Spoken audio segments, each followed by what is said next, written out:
Paano ang isa pinakamayamang babae sa Pilipinas na may net worth ng over 100 billion nakikitang pumila at matyagang naghihintay sa airport? Ano kaya ang sikreto niya? Siya po ay walang iba kundi si Miss Tessie C. Coson. Siya naman tagapagmana ng ika nga ng buong SM, no? You heard it right. Siya po yung anak ng late Henry C. Sr. Founder ng SM at syempre, distant cousin ko. Sana all. Alam mo, sa edad na 8, sinama na po ni Mr. Henry C. ang kanyang anak na si Tessie na magbantay ng shoe store. Ngayon, she is now considered as number 1 Asia's best CEO, best retailer bank of the year, 50 most powerful woman here in the Philippines, and one of the richest woman in the Philippines. There are 4 things that we can learn. Number 1, yung true character ng isang tao are shown in ordinary moments. Pangalawa, ang kanyang humility. Number 3, leadership by example. Pang-4 na pwede nating matutunan is dignity in simplicity. Key learning, hindi mo kailangang magpakita ng bongga ka, powerful ka, para magkaroon ka ng malaking impact. So you see, kung makikita mo ang tunay na tagumpay, wala yan sa pera at posisyon eh. Nasa disposisyon talaga ng tao yan eh. Baka hindi sa kita ang issue,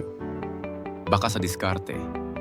Ang Yayamanin Collection ni Chinky Tan ay may gabay para matutunan mong hawakan at palaguin ang iyong pera.